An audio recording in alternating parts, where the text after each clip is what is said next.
Muito bem, dando sequência aos nossos estudos sobre prisão versus liberdade, a próxima tratando sobre origens, ou o que achamos que somos, né? Ou de onde viemos. Aí ao lado temos a bandeira de Israel, só para servir de contexto aí para os dois textos que eu vou ler, as duas histórias ou trechos bíblicos que eu vou ler aí. Eu vou ler só o pedacinho final, provavelmente de cada um, só para não ficar muito cansativo e estender muito o vídeo.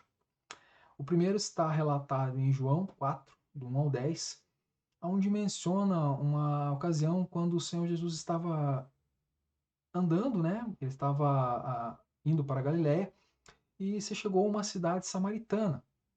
E daí, enquanto os seus discípulos foram comprar comida, ele se achegou a um poço e sentou-se.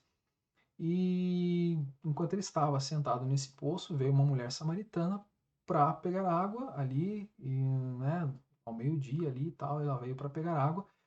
E daí essa parte eu vou ler do texto que diz assim: Nisso veio uma mulher samaritana tirar água. Disse-lhe Jesus: Dê-me um pouco de água. A mulher samaritana lhe perguntou: Como o Senhor, sendo judeu, pede a mim, uma samaritana, água para beber? Aí entre parênteses, pois os judeus não se dão bem com os samaritanos. Jesus lhe respondeu: Se conhecesse o dom de Deus e quem lhe está pedindo água, você lhe teria pedido e lhe teria dado, e ele teria dado água viva. Então existia aí uma questão muito antiga entre judeus e samaritanos pela questão da divisão aí das tribos de Israel. Os samaritanos tinham como local de adoração um monte e já os judeus como em Jerusalém. Enfim, tinha toda uma questão estrutural aí, a estrutura deles religiosa, ele dizia sobre divergências do local correto de adoração. E nesse contexto, até Jesus diz, né, que Deus procura os verdadeiros adoradores que o adorarão em espírito e em verdade. Mas assim, só para entender, existia um preconceito dos dois lados, né? Os samaritanos não queriam nada com os judeus e os judeus consideravam judeus impuros, né, ou misturados, os samaritanos.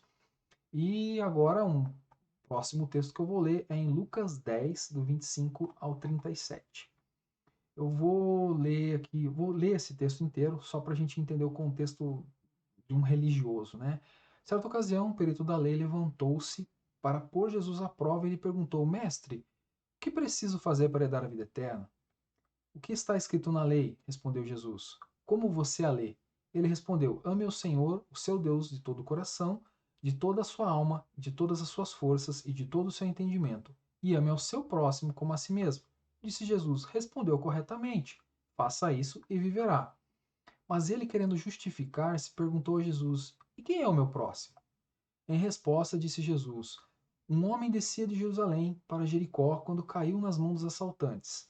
Estes lhe tiraram as roupas, espancaram e se foram, deixando-o quase morto. Aconteceu estar descendo pela mesma estrada um sacerdote, judeu também.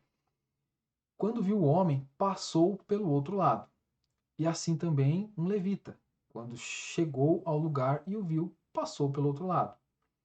Mas um samaritano, estando de viagem, chegou onde se encontrava o homem e, quando o viu, teve piedade dele. Aproximou-se e enfaixou-lhe as feridas, derramando nelas vinho e óleo. Depois colocou-o sobre o seu próprio animal, levou-o para uma hospedaria e cuidou dele. No dia seguinte, deu 2 denários ao hospedeiro e disse-lhe: Cuide dele. Quando voltar, lhe pagarei todas as despesas que você tiver, além, dos 2 denários que ele já tinha deixado.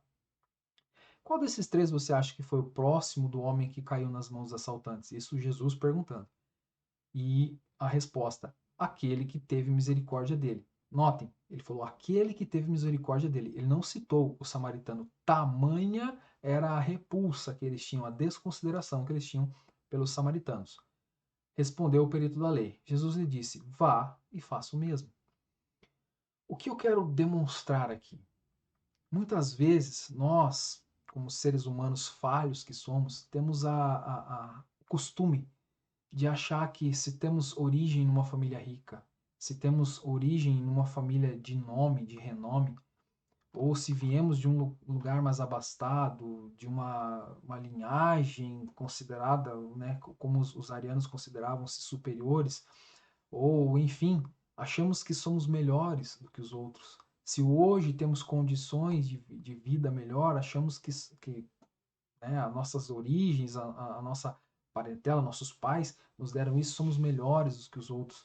Aqui está relatado tamanha era esse entendimento, esse desejo de se colocar como uma nação é, como eles deveriam, na verdade, ser, né? Eles deveriam ser nação levítica, nação de sacerdotes, mas eles desviaram-se de Deus, eles tinham essa ilusão.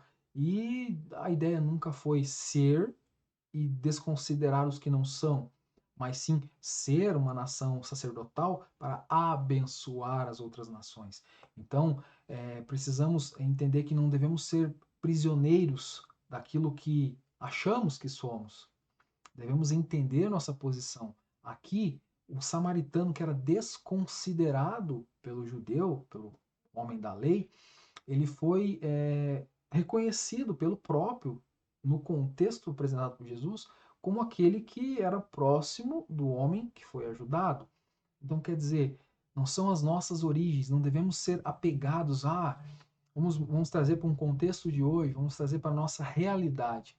Ah, eu sou de tal denominação. Ah, eu aprendi, eu fiz um curso teológico com fulano de tal. Eu represento tal empresa, eu tenho tal posição na empresa, eu tenho tal cargo, enfim, eu sou de tal país, eu sou de tal família. Nada disso interessa. Não devemos ser prisioneiros das origens. Devemos ser cativos, sim, pelo ato que nos deu uma nova origem, um novo nascimento, uma nova nacionalidade, uma nova cidadania, que foi o ato de Cristo, que uniu todas as nações, que uniu todos os povos em um só. Aquele que confessar, aquele que crê e confessar e reconhecer o sacrifício de Cristo, será considerado filho de Deus, nação dele, povo eleito, povo escolhido para viver nas mansões celestiais. É isso que deve dominar nosso coração. Não são as nossas origens familiares, as nossas origens de riqueza, os nossos cargos, as nossas representações de eu sou da igreja tal, enfim, denominacional, nada disso interessa. Somos um povo. E mesmo pensando fora da religiosidade, somos todos seres humanos. Se você veio de uma origem melhor, amém, muito bom, você teve mais regalias, você teve mais facilidades, mas não desconsidere aquele que é menos, ou que veio de uma origem humilde, ou que veio de uma família com distúrbios, né? Considere-se sim menores uns dos que os outros, colocando-se no lugar daqueles que têm menos condição, daqueles que têm uma família menos abastada, ou uma origem diferente da sua. Considere aqueles que têm uma teologia diferente da sua. O que devemos pensar é não, eu sou de igreja tal, doutrina tal, enfim, nada disso interessa. O que interessa é o ponto primordial, aquele que baseia, aquele que fundou os primórdios, os alicerces da nossa fé, Cristo Jesus, com seu sacrifício, é Ele que interessa. As nossas origens nada valem. Nós somos nascidos e originados nele como nova criatura perante ao reconhecimento do seu sacrifício.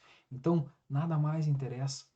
Não interessa religiosidade, origens familiares, origens de dinheiro, de doutrina. Nada disso interessa. Não sejamos cativos dessa defesa de ideologia de eu sou de tal, eu vim de tal lugar. Nada disso interessa. Nos interessa sim reconhecermos a nossa nova origem em Cristo Jesus, para que possamos não ser cativos dessas prisões de influências, né, de origens, mas que possamos ser libertos nele e vivermos todos como uma origem em comum, o seu sacrifício e um novo nascimento nele.